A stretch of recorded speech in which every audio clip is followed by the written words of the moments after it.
교무실 문이 열리자 은설을 향한 시선이 한꺼번에 쏠렸다. 은설은 교감 앞에 놓인 징계 통지서를 내려다봤다. 자신이 제출한 작품과 다른 학생의 과제물이 나란히 놓여 있었다. 두 그림은 구도뿐만 아니라 색감까지 놀라울 정도로 닮아 있었다. 교감은 이미 결론을 내린 얼굴이었다. 고은설 학생. 타인의 작품을 도용하고 증거를 없애려 했다는 신고가 접수됐어요. 아니에요. 저 진짜 아니에요. 미술실 화재가 일어나기 직전 마지막까지 남아있던 사람도 고은설 학생입니다.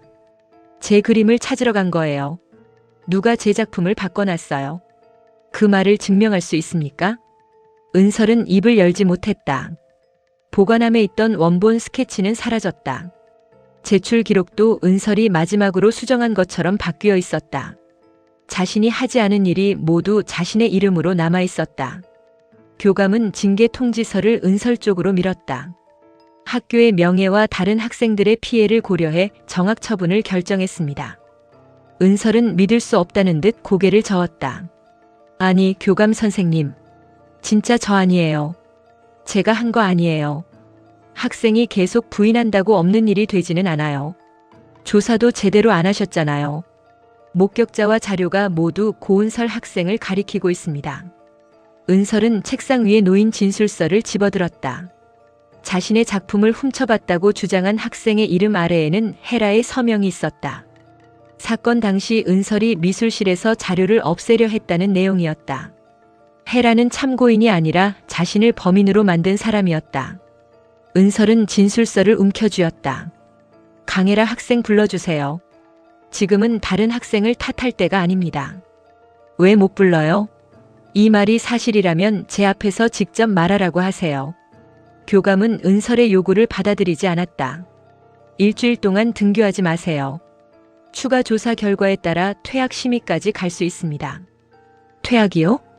학교 밖에서도 언행을 조심하세요. 더 큰 문제를 일으키면 학교도 보호해 줄 수 없습니다. 은설은 징계서를 받아들지 않았다. 끝까지 자신을 보지 않는 교감의 얼굴을 바라보다가 그대로 교무실을 나왔다. 복도에 있던 학생들이 은설을 피해 길을 벌렸다. 누군가는 휴대전화로 은설을 찍었고 누군가는 들으라는 듯 목소리를 높였다. 불까지 냈다며? 들키니까 증거를 없애려 했다던데. 은설은 걸음을 멈추지 않았다. 그러나 사물함 앞에서 기다리던 헤라가 길을 막았다. 정학 축하해. 은설은 헤라를 똑바로 바라봤다. 내가 한 짓이지? 무슨 소리야? 내 작품 바꾸고 거짓말한 거. 헤라는 주변을 살핀 뒤 은설에게 바짝 다가섰다. 증거 있어? 내가 아니면 누가 이런 짓을 해? 그러니까 증거를 가져와. 내가 그렇게 좋아하는 공정한 방법으로. 은설은 헤라의 손목을 붙잡았다. 내가 가만히 있을 것 같아? 헤라는 은설의 손을 거칠게 뿌리쳤다. 내가 경고했지? 주제넘게 석진 오빠한테 관심 갖지 말라고. 석진 씨하고 이 일이 무슨 상관인데? 아직도 모르는 척하네. 내가 오빠 주변을 기웃거리기 시작하면서부터 모든 일이 생겼잖아. 그건 내 열등감이야. 헤라의 얼굴이 일그러졌다. 뭐? 석진 씨가 널 선택하지 않는 이유를 왜 나한테서 찾아? 헤라는 은설의 사물함 문을 닫아버렸다. 정학으로 안 끝나. 내가 다시 이 학교에 못 들어오게 만들 거야.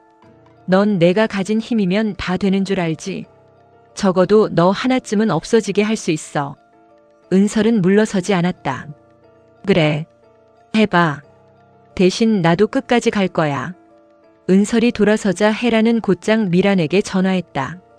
미란은 회사 지하 주차장에서 전화를 받았다. 정학 처분은 끝났어. 더는 건드리지 마. 정학으로는 부족해요. 며칠 지나면 다시 오잖아요. 학교에서 내보내는 건 쉬운 일이 아니야. 내가 무슨 수로 퇴학을 시켜. 학교가 내 것도 아닌데. 주 실장 그런 거 잘하잖아. 왜 못하는 척해? 내가 다 아는데. 미란의 표정이 굳었다.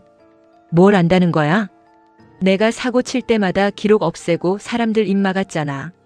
이번에도 해줘. 정학까지 받았으면 충분해. 나는 충분하지 않아요. 헤라야. 그 애가 석진 오빠 앞에서 사라질 때까지 안 끝낼 거예요. 혜라는 대답을 기다리지 않고 전화를 끊었다. 미라는 꺼진 휴대전화를 내려다봤다. 혜라의 집착이 어디까지 번질지 알고 있었다. 자신이 오랫동안 덮어준 잘못들이 오히려 혜라를 두려움 없는 사람으로 만들었다. 그러나 은설을 학교에서 내쫓는 일만큼은 선뜻 움직일 수 없었다. 은설이 학교를 그만두면 희정이 가만히 있지 않을 것이다. 희정이 나타나면 오래 묻어둔 이름까지 다시 세상에 나오게 된다. 주혜숙. 미라는 그 이름을 버리기 위해 수십 년을 견뎠다. 이제 와서 고은설 하나 때문에 모든 것을 잃을 수는 없었다. 은설이 집으로 돌아왔을 때 왕금자는 이미 정확 소식을 알고 있었다. 식탁 위에는 은설의 짐이 상자에 담겨 있었다. 스케치북과 물감, 공모전 상장까지 아무렇게나 구겨져 있었다. 이게 뭐야? 왕금자는 은설을 보지도 않고 대답했다. 내 방 빼. 할머니. 학교에서도 쫓겨난 애를 언제까지 먹여주고 재워줘야 해? 희정이 부엌에서 나와 왕금자를 막았다. 엄마, 아직 사실로 밝혀진 것도 없어요. 정확 통지서까지 날아왔는데 뭘 더 밝혀? 은설이가 안 했다고 하잖아요. 누가 자기 입으로 했다고 하겠어? 은설은 상자 안에 구겨진 그림을 펴려 했다. 왕금자가 그것을 빼앗아 다시 던졌다. 그놈의 그림 때문에 집안 망신을 몇 번이나 시킬 거야? 할머니는 내가 했다고 믿어? 내가 아니면 학교가 미쳤다고 정학을 시키니? 학교가 틀릴 수도 있잖아. 너는 왜 늘 남이 틀렸다고만 해? 내가 이 집에 들어온 뒤로 하루도 조용한 날이 없었어. 희정의 얼굴이 굳었다. 그 말 그만하세요. 내가 틀린 말 했어? 저 애 때문에 내 인생이 어떻게 됐는데. 은설이 때문 아니에요. 끝까지 감싸라. 그러다 같이 길바닥에 나앉아봐야 정신 차리지. 왕금자는 희정을 밀어내며 은설을 노려봤다. 넌 내 엄마 인생 망친 것도 모자라서 학교까지 망신시키니? 은설의 손에서 그림이 미끄러졌다. 내가 엄마 인생을 망쳤다고. 희정은 다급히 은설의 손을 잡았다. 아니야. 할머니가 화나서 그러시는 거야. 태어나기 전부터 내가 엄마 인생을 망친 거야? 은설아. 아빠도 그래서 떠난 거야? 희정은 대답하지 못했다. 왕금자는 더 말하려 했지만 희정이 어머니를 방으로 밀어넣고 문을 닫았다. 다시는 은설이 앞에서 그런 말하지 마세요. 언제까지 숨길 건데? 엄마. 쟤도 이제 알아야지. 자기가 어디서 굴러 들어왔는지. 희정은 어머니의 입을 막듯 문을 완전히 닫았다. 하지만 은설은 이미 그 말을 들었다. 자신이 어디서 굴러 들어왔는지. 은설은 희정을 바라보며 천천히 손을 거두었다. 무슨 뜻이야? 아무 뜻도 없어. 할머니가 아무 뜻 없이 저런 말을 할 사람이야? 오늘은 서로 너무 예민해졌어. 나중에 얘기하자. 엄마는 늘 나중에 얘기하재. 은설의 목소리가 흔들렸다. 내가 아빠 얘기를 물어도 나중에. 내가 태어났을 때를 물어도 나중에. 내 사진이 왜 2살 때부터 있냐고 물어도 나중에. 희정의 얼굴에서 핏기가 사라졌다. 그 사진을 봤어? 엄마 서랍에서. 남의 물건을 왜 함부로 뒤져? 희정이 처음으로 목소리를 높이자 은설의 눈빛이 굳었다. 내가 물으면 안 되는 거였구나. 그런 뜻이 아니야. 그럼 지금 말해줘. 은설은 희정 앞에 섰다. 나 낳아준 사람 어떤 사람이었어? 은설아. 근데 난 왜 버렸대? 희정은 딸의 얼굴을 마주하지 못했다. 그 반응만으로도 은설은 자신이 틀리지 않았다는 사실을 알았다. 나 엄마 딸 아니지? 넌 내 딸이야. 낳은 딸이냐고. 희정은 입술만 달싹였다. 은설의 눈에서 눈물이 흘렀다. 왜 나한테 한 번도 말 안 했어? 널 속이려고 한 게 아니야. 그럼 왜? 겁이 났어. 내가 엄마를 떠날까봐? 희정은 은설의 손을 붙잡았다. 넌 내가 처음 아는 순간부터 내 딸이었어. 그건 거짓말 아니야. 은설은 희정의 손을 밀어냈다. 엄마한테는 그럴지 몰라도 나는 아니잖아. 나는 내가 누군지도 모르고 살았잖아. 은설은 상자에서 오래된 사진을 꺼냈다. 어린 자신을 안고 있는 희정의 모습이었다. 사진 속 희정은 웃고 있었지만 은설은 이제 그 미소조차 믿을 수 없었다. 내 친엄마는 누구야? 그 사람은 널 지킬 수 없었어. 버린 거야? 사정이 있었어. 어떤 사정? 희정은 끝내 이름을 말하지 않았다. 은설은 사진을 내려놓고 집을 나갔다. 희정이 뒤따라 나왔지만 골목을 돌아선 은설은 이미 보이지 않았다. 석진은 학교 앞에서 은설을 기다리고 있었다. 그는 징계 소식을 듣자마자 교무실을 찾아갔지만 은설은 이미 돌아간 뒤였다. 학교 측은 외부인에게 설명할 수 없다는 말만 반복했다. 석진은 은설에게 전화를 걸었다. 몇 번의 신호 끝에 은설이 받았다. 어디에요? 왜요? 만나서 얘기해요. 지금은 누구도 만나고 싶지 않아요. 정학 처분 다시 조사하게 만들 수 있어요. 어떻게요? 화재 당시 영상에 이상한 부분이 있어요. 누군가 원본을 손댔습니다. 은설은 한동안 대답하지 않았다. 나를 믿어요? 처음부터 믿었어요. 그 한마디에 은설은 더 버티지 못했다. 울음을 참으려 입술을 깨물었지만 목소리가 먼저 무너졌다. 석진 씨, 나 정말 안 했어요. 알아요. 학교에서도 집에서도 아무도 안 믿어요. 내가 믿어요. 석진은 은설이 있는 곳을 물었지만 은설은 대답하지 않았다. 혼자 있지 말아요. 지금 갈게요. 오지 마세요. 은설 씨, 나 때문에 또 다치면 안 돼요. 은설은 전화를 끊었다. 석진은 곧장 은설의 집으로 향했다. 골목 입구에서 희정을 만난 그는 은설이 사라졌다는 말을 듣고 주변을 찾기 시작했다. 희정은 석진을 붙잡았다. 은설이한테 무슨 일이 있었는지 아세요? 학교에서 정학을 받았습니다. 그 아이가 그런 짓을 했다고 생각하세요? 아니요. 누명을 썼습니다. 석진의 확신에 희정의 눈가가 붉어졌다. 제 딸을 믿어줘서 고마워요. 제가 꼭 밝혀내겠습니다. 석진은 은설이 자주 가는 작업실과 공원을 향했다. 희정은 학교로 발길을 돌렸다. 딸이 억울한 일을 당했는데도 가만히 있을 수 없었다. 출생의 비밀을 숨긴 죄는 자신에게 있었지만 은설이 하지 않은 일까지 뒤집어쓰게 내버려 둘 수는 없었다. 학교에 도착한 희정은 교무실로 들어가 정학 처분의 근거를 요구했다. 교감은 이미 결정된 일이라며 희정을 돌려보내려 했다. 보호자께서 감정적으로 대응하시면 학생에게 불리할 수 있습니다. 우리 은설이가 했다는 증거부터 보여주세요. 관련 자료는 내부 규정상 공개할 수 없습니다. 증거도 안 보여주고 애 인생부터 망쳐요? 말씀을 삼가십시오. 희정은 교감 앞에 놓인 정학 통지서를 집어들었다. 은설이가 잘못했다면 벌을 받게 할 겁니다. 하지만 누군가 꾸민 일이라면 저도 끝까지 갑니다. 협박하시는 겁니까? 경고하는 겁니다. 교무실 밖으로 나온 희정은 복도 끝에 서 있는 미란을 발견했다. 미란 역시 희정을 알아봤다. 두 사람의 걸음이 동시에 멈췄다. 희정의 입에서 잊지 못한 이름이 흘러나왔다. 주혜숙. 미란은 주위를 살피며 희정에게 다가갔다. 주혜숙이 아니라 주미란이라고 했지? 이름 하나 바꾸면 내가 한 짓도 없어지는 줄 알아? 학교에서 소란 피우지 마. 내가 여기 왜 있어? 업무 때문에 왔어. 은설이 정학시킨 게 내 업무야? 미라는 희정의 팔을 붙잡아 비상계단 쪽으로 데려갔다. 목소리 낮춰. 왜? 사람들이 내 옛날 이름을 들으면 안 돼? 내 딸을 위해서라도 입 조심해. 희정은 미란의 손을 뿌리쳤다. 내 딸한테 무슨 짓을 한 거야? 나와 상관없는 일이야. 거짓말하지 마. 내가 나타난 뒤로 은설이가 학교에서 쫓겨났어. 그 아이가 문제를 일으켰겠지.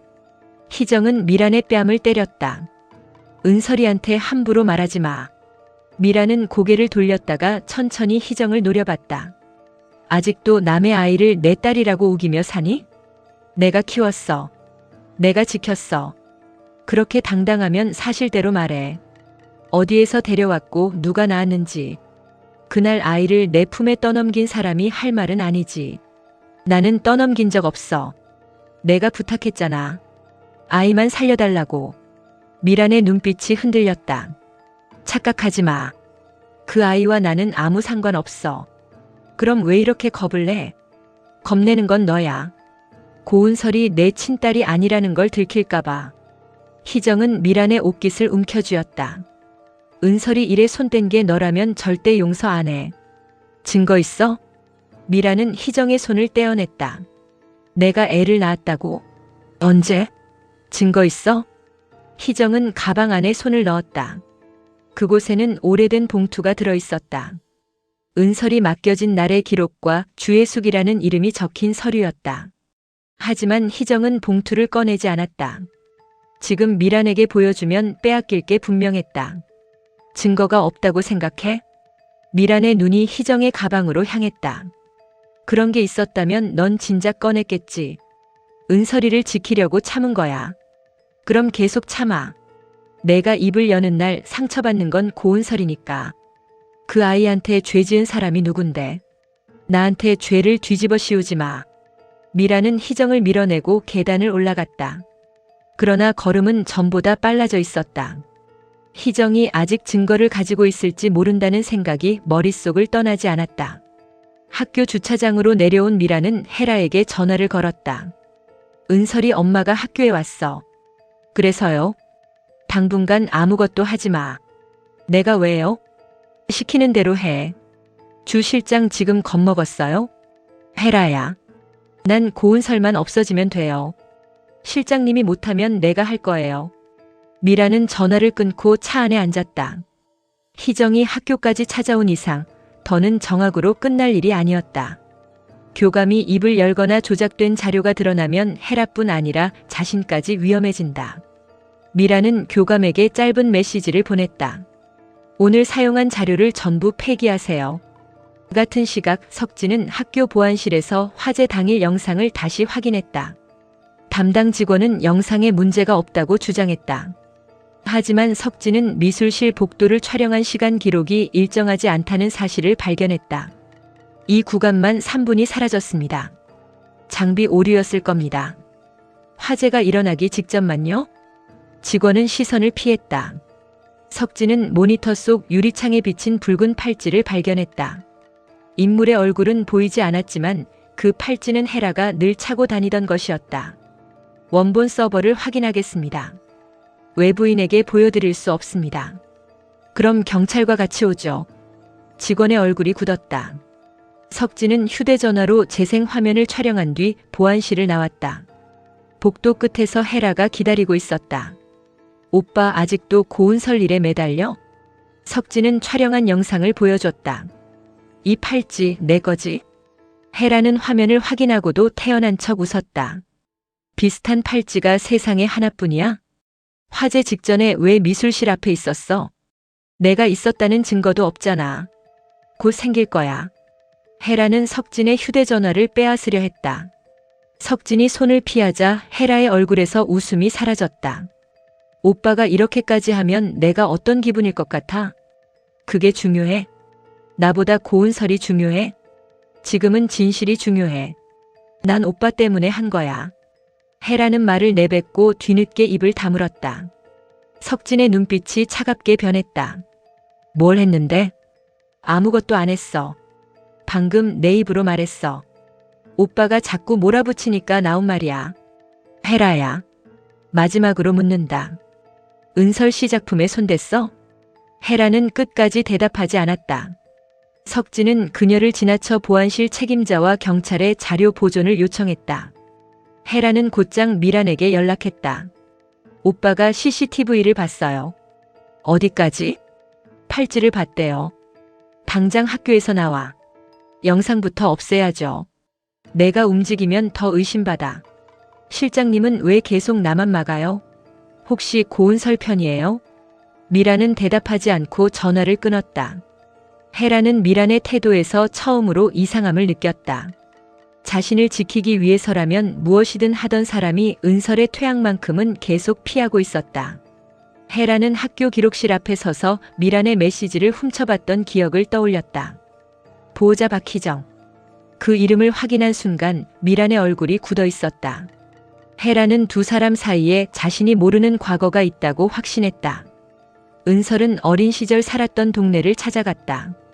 희정이 숨겨둔 주소 하나가 오래된 사진 뒤에 적혀 있었다. 그곳에는 문을 닫은 산부인과 건물만 남아 있었다. 은설은 근처에서 오랫동안 가게를 운영한 노인을 찾아 사진을 보여줬다. 혹시 이 여자 아세요? 노인은 젊은 희정의 얼굴을 한참 바라봤다. 이 사람은 기억이 안 나는데 옆에 있던 여자는 알 것 같네. 옆에 누가 있었어요? 주씨 성을 썼던 젊은 여자였어. 병원에서 일했나 환자였나? 이름이 뭐였는데요? 노인은 기억을 더듬었다. 해숙이라고 했던 것 같아. 주해숙. 은설은 그 이름을 휴대전화에 적었다. 아이도 있었나요? 그날 갓난아이 하나가 크게 아팠어. 젊은 여자 둘이 번갈아 안고 있었지. 둘이요? 한 사람은 울고 한 사람은 아이를 데리고 나갔어. 누가 데리고 갔어요? 노인은 사진 속 희정을 가리켰다. 은설의 손이 굳었다. 자신을 낳은 사람은 희정이 아니었다. 하지만 그날 희정과 함께 있던 주혜숙이라는 여자가 있었다. 은설은 이름을 검색했다. 아무런 기록도 나오지 않았다. 대신 옛 병원 관계자 명단에서 같은 생년월일을 가진 다른 이름을 발견했다. 주미란. 은설은 학교 행사 기사에 실린 미란의 얼굴을 확인했다. 처음 보는 여자였지만 이상하게 낯설지 않았다. 그때 석진에게 전화가 왔다. 은설 씨 어디예요? 찾은 게 있어요. 저도 보여줄 게 있어요. 화재 당일 헤라가 미술실 앞에 있었던 증거입니다. 은설은 잠시 눈을 감았다. 학교에서 자신을 내쫓은 일과 자신의 출생을 감춘 일이 서로 다른 사건이 아닐 수도 있었다. 석진 씨, 주미란이라는 사람 알아요? 석진은 질문의 뜻을 이해하지 못했다. 회사주 실장님을 왜 물어요? 그 사람 원래 이름이 주혜숙이었어요? 석진은 대답하지 못했다. 은설은 미란이 학교에 있다는 말을 듣고 곧장 돌아갔다. 교무실 앞에서는 희정과 미란이 다시 마주하고 있었다. 미란은 교감에게서 은설의 퇴학 심의가 어렵다는 말을 듣고 나오던 길이었다. 희정은 자신의 가방이 열려 있다는 사실을 발견하고 미란의 앞을 막았다. 내 가방에 손댔어? 무슨 소리야? 봉투가 없어졌어. 미란의 손에는 아무것도 없었다. 그러나 복도 반대편에 서 있던 헤라의 가방 안에는 희정의 오래된 서류가 들어 있었다. 두 사람의 대화를 엿들은 헤라가 봉투를 먼저 훔친 것이다. 헤라는 화장실 안에서 서류를 펼쳤다. 신생아 인계 확인서. 보호자 박희정. 친모의 이름은 얼룩 때문에 절반만 보였다. 하지만 아래에는 선명한 서명이 남아 있었다. 주혜숙. 헤라는 서류를 휴대전화로 찍었다. 그리고 은설에게 익명의 메시지를 보냈다. 내 친엄마가 누군지 알고 싶으면 학교 옥상으로 와. 은설은 메시지를 확인하고 옥상으로 향했다. 문을 열자 헤라가 난간 앞에 서 있었다.